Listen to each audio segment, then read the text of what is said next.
Hi, this is Renee McCrae, and this is Fade to Black. And here we are at the African American Museum in Hempstead, Long Island. We're here for a tribute to the famous, great jazz musician, Eubie Blake.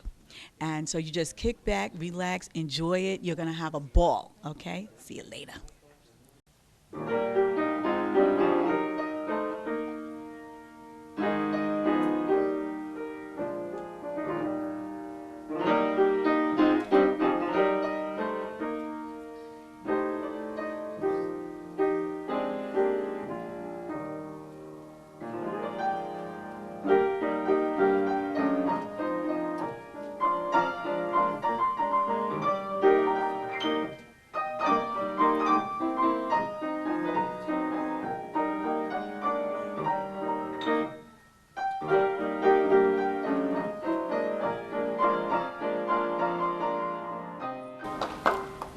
The reason why we're here, to commemorate the accomplishments of one of the world's greatest jazz innovators that has ever lived, Eubie Blake. And the purpose of this commemorative also is to let people make people aware of the fact that we were involved in the genealogy of Eubie Blake and found also that where he was buried, that he did not have a tombstone on his grave. What you see in front of the piano here, in fact this is Eubie Blake's piano, which he used to perform and also create some of his songs on. We were able to acquire it some years ago. But in front of the piano you'll see the image of Eubie Blake and the plate that is going to go on the tombstone. At the top of the plate are the notes from I'm Just Wild About Heaven. And that will go on his tombstone. The reason why it's here is because of the weather. We could not put it on the tombstone because we put it out there now, we would not see. And of course it's too cold. We went out last year and we looked at the site and we started our efforts to do this. And so finally we have gotten this far. So the next thing to do is to actually take it to the grave site. And we will have an announcement of that, and we'll invite those of you who are here or others to join with us in placing the tombstone on Eubie Blake's grave. Hopefully we'll have some other musicians.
This is another tribute to not only Eubie, but to all of our ancestors who left something for us.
It feels good. Does it feel good to feel good? For each and every one of us. Sorry, I got to get a little sprinkle on your yellow bad. Stepping up. That was, where's that young man? I'm looking for a pianist. But he got to be 14. He can't be older than 14. Give me a pianist around here. Some, over there?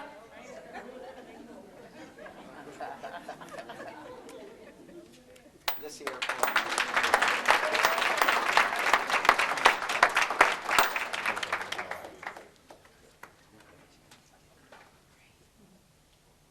Yes, sir.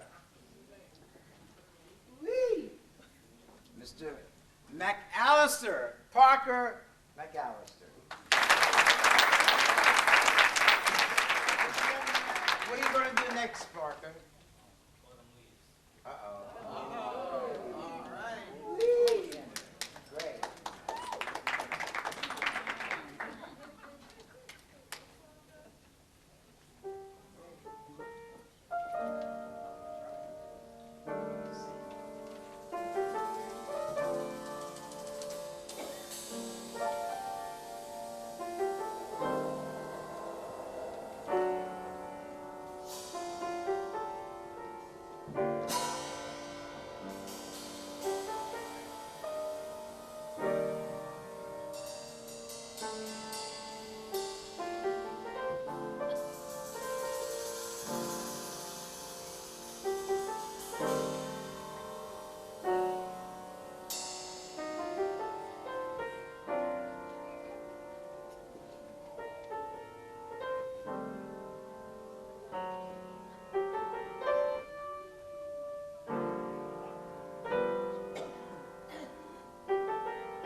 do we go from here?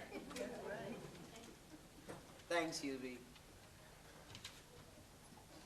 And the many folk like that. All right. I'm going to do a piece.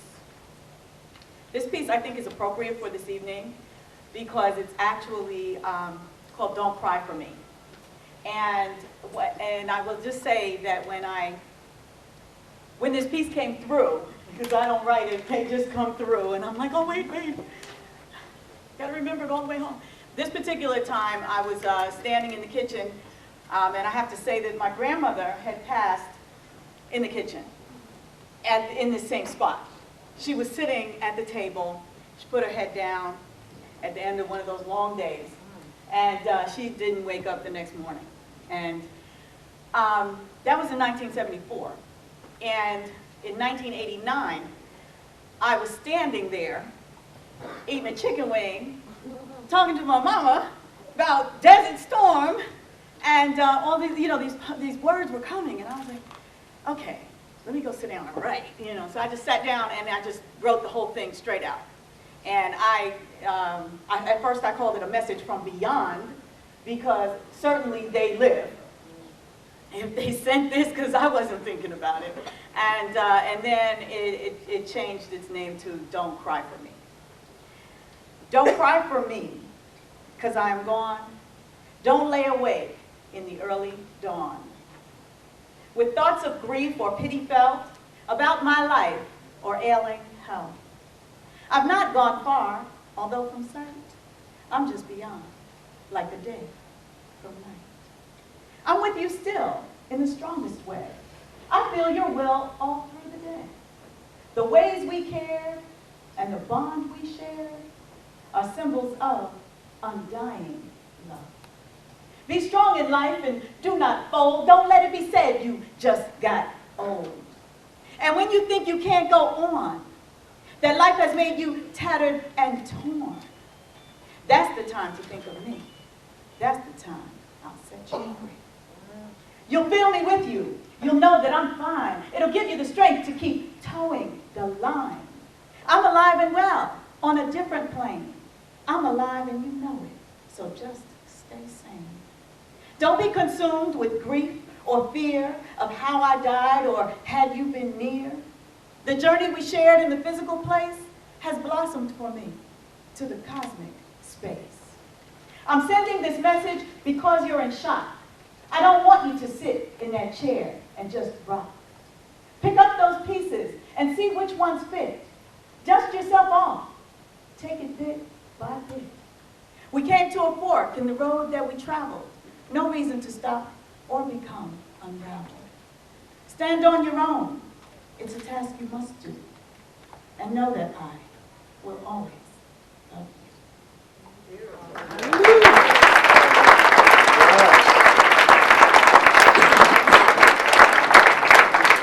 Renee McRae. Yes. Woo.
today with Mr. Terry Waldo, who gave a fantastic performance at the tribute for Eubie Blake at the African American Museum here in Hempstead, Long Island. Mr. Waldo, you said that you actually knew Eubie Blake.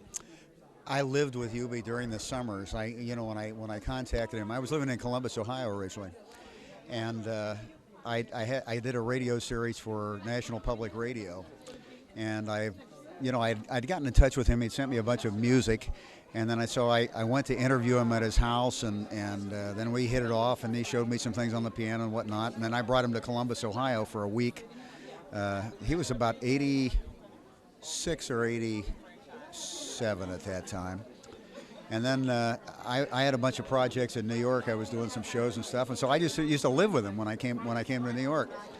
He called me his O-faced son, and yeah, I mean we were very close. We made records together and toured, and he did the introduction for a book that I wrote called "This Is Ragtime," and I wrote down a lot of his rags and so forth. So I got to know him pretty well. That's really fantastic. Yeah. That's an honor, a great honor. It was an incredible honor and a privilege, and it was a contact that, I mean, you couldn't get anyplace else. This was the guy who was at the center of American music. I think the whole history of American music, I think it began in the ragtime era, when suddenly you started getting this mixture of African and European music that comes together and forms ragtime and all this other stuff. And Eubie was right at the center of that. He was one of the inventors. He knew all the people. He knew everybody on Broadway. He knew he knew Irving Berlin. He knew Scott Joplin, Jelly Roll Morton, all these people. And he was one of the greatest inventors of all time. So somebody else had said, it's like you're doing a report on the Bible and you've got Moses there to interview. That's the kind of guy. And he was so generous, and he was such a witty man, and so intelligent, and in so many areas. I mean, I just couldn't have had a greater experience than this. That's wonderful. How old were you when this relationship began? Well, let's see. It began about 1969.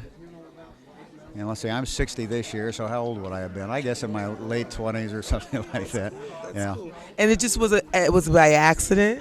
Well, I was playing ragtime and trying to do ragtime and doing various projects, and I found out he was alive, and I wrote to him for some of his music, the Charleston Rag specifically, and he sent me a stack of manuscripts like this, and so I learned how to play a couple of these things, and then the next time I saw him, we were both on the same program at a ragtime festival in St. Louis, actually, and he was on the program second. I came out earlier. Actually, I was on another stage, and I played his Charleston Rag, and then he came on stage and he said, "This man Terry Waldo played my Charleston Rag, and if he'd have been a woman, I would have married him."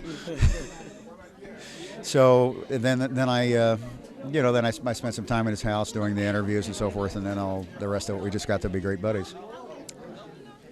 That is fantastic. I think he was brought to life truly by Bill Shelley and his films over there. Oh, yeah. That we saw the witty and the very comical and personable person that Mr. Eubie Blake was. The songs were unbelievable, and your renditions were wonderful. What made you choose the particular tunes that you chose this evening? I did the three big tunes, and the Charleston Rag was his masterpiece in ragtime. He composed it when he was 16 years old. He continued to play it all his life, and it was really the one that had all of the big tricks in it.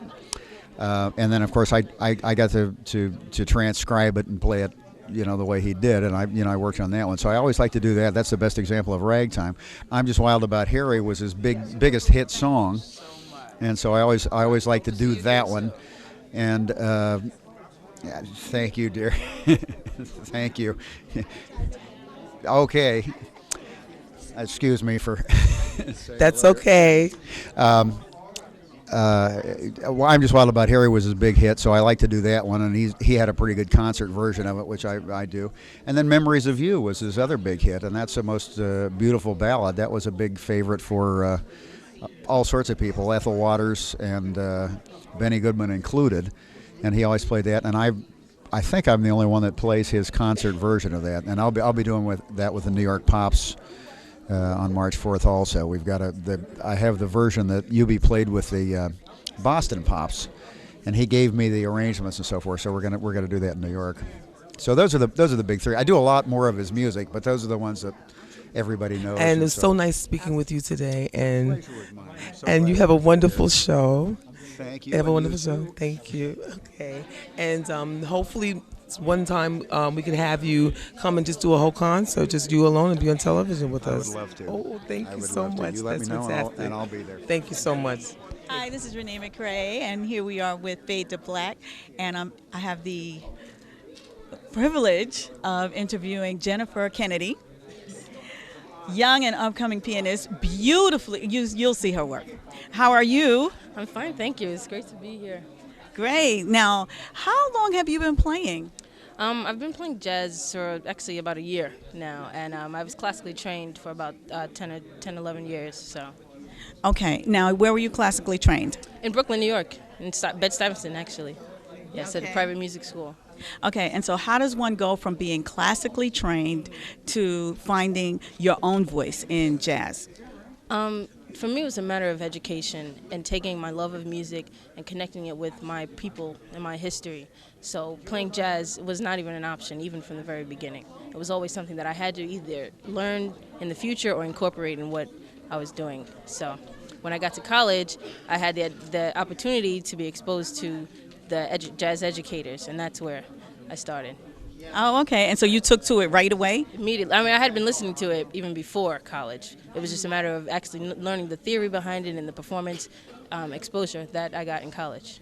Wow. Well, you're certainly a natural. I mean, we were just like in awe of your performance. It was beautiful. I mean, the guys were trying to jump in a little bit on there. They didn't know whether to leave you alone or let you go, No, but it's a good thing. now, what were those pieces that you did? And is that something you studied, or do you improvise, or how does that go?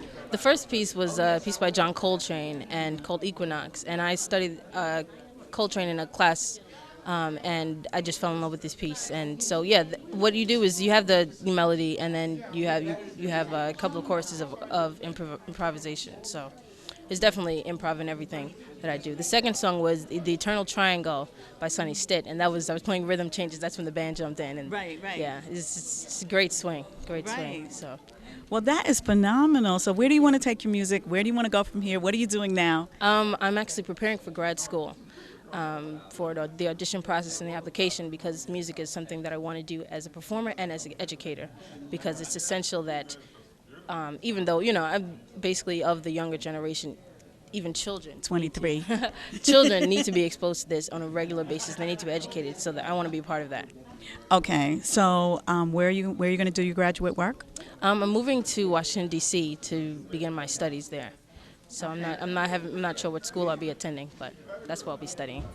Oh, okay. Why are you going to Washington, D.C.? I'm actually moving in with family, and they have a grand piano for me to have practice on. It's all about the music. It's all about the music. That is great. So you think you want to teach at some point? And I always want to teach. It's part of my obligation as a musician to pass that on. Performance is something that is going to be the main focus of my time, but teaching it's always supplements that. okay. And so let me just ask you one quick question. Did you listen to jazz like all your life, or what? It started out with mainly gospel, and the influences that gospel had into jazz is kind of what led my ear know that it's already familiar with the jazz sound. My mother, being of the baby boomer generation, she grew up knowing about Coltrane and Miles Right. Davis and all those people. And so by the time I was ready to receive that, it had already been part of my history. Well, all right. Much success to you. Much luck. It doesn't seem like she's going to need much luck, but the best of everything to you. And thank you for taking Thank you. time Thank you to so talk much. with us today. Jennifer Kennedy. Remember that name, y'all. Okay, so we have another up-and-coming young pianist, Parker McAllister. How are you? Fine, how are you? I'm good. My name's Renee McCrae, and welcome to Fade to Black. You're going to be seen all over Queens, and maybe who knows where we'll send this. But anyway, so how long have you been studying? I've been playing classical since I was 4 years old, so now that'll make that around 10 years. I just started jazz in July. Really? Okay, well, you sounded like you mastered it already, though. I wish. Okay, so you've been just playing classically. You've been taking classes. Where have you been studying? Studied with a couple people. Probably my longest teacher, Patricia Robinson, I've been studying with since I was 4 up until around 2 years ago. Then I studied with a cousin, which is a jazz/classical, plays all over the world. Also played for Queen and King of Switzerland and everyone. Really? Yeah, I've studied with Wait a minute. Did you say you played for the king? And No, my teacher, I've Oh, studied okay. with him. Also, I've also studied with now the late Enos Payne. He just died a couple of weeks ago. Okay. That was my jazz teacher. Wow. So yeah, So you just started studying jazz. Now you have to find another one. it's crazy. Wow. Okay. So now where do you go to school? Are you in New York? Are you a native New Yorker? Yes, I'm in Brooklyn. I go to school right now at Benjamin Banneker. Oh, okay. Okay. And so you're not studying in school? I am. My teacher, I forget his last name is Ravenel. I studied with other great young musicians. Jeffrey White on bass, Carlin White drums, brother. Okay. So now where do you see yourself going with your music? Well, I heard you had, what is it that you won? Didn't you win a contest? I won the McDonald's National Contest for the Apollo. What? Did you have to appear at the Apollo? Yes, I did. Not to compete. I had already won by sending in a tape. And then That's all right. You just keep being who you are. You'll win a lot more than that. What do you think you're going to do with your music as you grow up? I'm not sure. I also play electric bass. I play for a church. Yeah, I also play in a couple groups. I play piano also. So And these kids act like they don't have anything to do. Go ahead. I'm not sure what to do. I mean, my goal is to be able to master both and be able to showcase it both throughout my music and whatever else I decide to do in the future. Well, I am just in awe of your discipline and your drive and your ambition, and much success to you. We are so proud of you. You just keep it on. All right, thank you. This is what's your name? Parker McAllister. Parker McAllister. Thank you so much. All right. Hi, we're here with film historian, documentary producer, Mr. Bill Shelley. Hi, Bill. Hi, how are you? Good, thank you. Today we had a great celebration, didn't we? It was absolutely wonderful. Beautiful, beautiful day. You showed us wonderful film. Your contribution today was spectacular. You brought Eubie Blake to life for us. Well, I'm glad that, I'm sure Hubie would have appreciated it. He was really the star of the show today, and I was just lucky enough to have this piece of film of him from 1921 that we presented to the audience here. And I love sharing stuff and bringing things back to life so people could see these guys when they were alive instead of waiting till they're gone. You know, and you think about it, he lived to be 100 years old, and he played for 100 years entertaining us, and now we got to entertain him back and give back some of that joy. Well, that's a wonderful thing, a wonderful contribution. Now, you told us wonderful stories of how you got that great footage. I used to go digging through junk stores as a kid and movie theaters when they closed down. You talk to these old guys, and they say, yeah, you can go to the basement, and you'd pull up reels of film and pictures and posters, and I would just start saving it as a kid until there was no more room in my room. You know, I just had old film cans surrounding everything. My mother couldn't even vacuum the room. She'd just open the door and go, oh, don't go there. But that's great. And because of this, because of your love and your passion, imagine if we could not see and view these films. Yeah, what surprised me is that through my collecting these things, I didn't realize it, but the films don't exist any other way. I happened to find like one of the only copies of it or the only copy, and to me it was just sitting there, and other people would come to me and say, I heard you had a film of Eubie Blake or Otis Redding or Marvin Gaye or something like that. And oh yeah. But people, I mean, when I tell you, people literally threw the stuff in the garbage. That's how I got it. A lot of TV stations would just toss it, because by the 70s there was nothing deader than 60s, pop music and rock and roll and soul music. It was all forgotten. So they would just put it in the can. And I would go through trash bins and offices and basements and just digging the stuff out and bringing it back home. Just dumb luck, I happened to find it. Well, they say one man's garbage is another man's treasure, and you made it our treasure. Because of you, we were able to see Mr. Blake alive, and it was a phenomenal experience for me because I had never really known much about him. So you made that possible today. Oh, good, thanks. I'm glad I could open some eyes, to see what this great man's music and legacy was, because, he invented ragtime. When you think about it, he gave us so much, and from ragtime we got soul music and pop and today rap music. You can almost hear rap in Eubie's style. You could, and it's there, and this is like the granddaddy of it all. This is where it started from. I tell you, that song about putting on your shoes and all going to heaven, it's the gospel today. I said, wait a minute, we sing this in church. This is what we would sing in gospel church when I was a kid. We used to go sing this song, and you don't think about it being from 1921, this rare film version of him doing it, and they did it so well too, And you made a comment that supposedly another gentleman was the first to actually have film. No, right. The story goes that Al Jolson made the first talking picture in 1927 with the jazz singer. That's what everybody thinks. But this is actually Eubie Blake in 1921 doing something almost 10 years earlier. So Eubie is really the father of talking and sound musical film. And it's funny because if you look at the beginning of the film, it's kind of rough, the footage. But I've seen it 1,000 times. And Noble Sissel says, well, here we are in the movies. And Eubie says, no, man, this ain't the movies. This here is the talkies. So, the word talkies came from Eubie Blake. So he is the inventor of a little of everything, I guess, right? That's fantastic. And because of you, you have preserved that history. And we thank you, Mr. Bill Shelley. Very welcome. Okay. Hi. Well, I am so excited. Here we are with Chuck Fowler. And I'm just like in awe. Okay, tell me, what are you doing? Why are you doing it? How did we wind up here? This is the organizer, coordinator, man of the hour, Chuck Fowler. Well, thank you. We were just so inspired by the fact that here is another personality, another person that lived to be 100, was committed to his art, developed his craft, made such a wonderful musical contribution. Right. From what I understand, because I never really met him personally, wonderful character. And so last year we got together because there was not a tombstone for him. So it was a fundraiser to generate that, and we accomplished that for this year. So that's a part of the celebration. Right.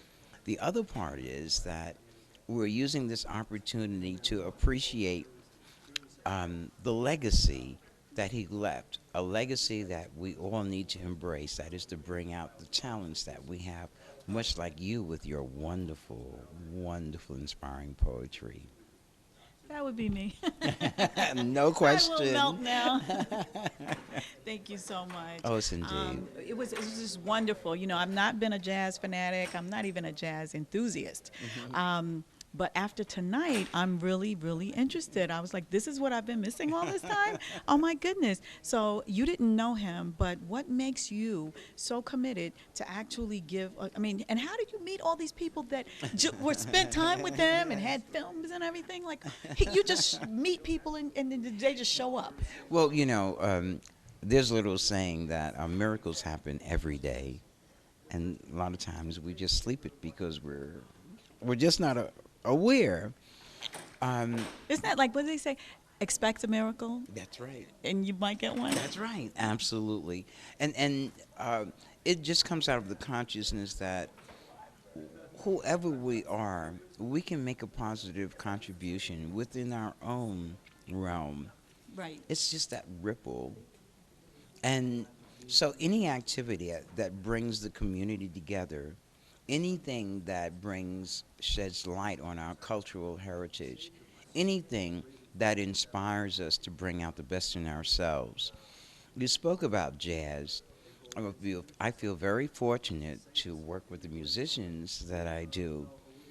We share one thing in common, and that's the healing power of music. It's wonderful, too. Everyone in the room was just so, so involved. Right. Yes. And this is New York. Right. Yeah. And that's saying something, because you know how we are. You can't get us to crack a smile, let alone get up and start dancing and holding hands and all of that. Absolutely. Well, that's the reason why we call our group Higher Energy. Mm-hmm. And you know, everyone expresses, you know, what they do the way that they do. In our particular case, yes, some people put it in the category of jazz, and it's definitely there. But then we move into our little area, and another very important ingredient is the indigenous expression. We have African roots.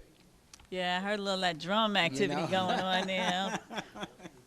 So, our ultimate joy is to have people to get up and move. We're not particularly entertainers. We don't do that. Well, you accomplished that. You accomplished that. So you should be proud of yourself today. And overall, how would you rate the whole evening? I thought it was a wonderful afternoon. I think it was the intimacy of it. Right. It was the connectedness of each and every person, you know, that looked at the person next to them, someone that they didn't even know, and greeted them with warmth and with respect. Yes. And the more we have that, the better the quality of our lives will be. Didn't I tell you this was going to be a fabulous show? Thank you so much for joining us. We look forward to seeing you next time. This is Renee McCrae, and you've been with Fade to Black.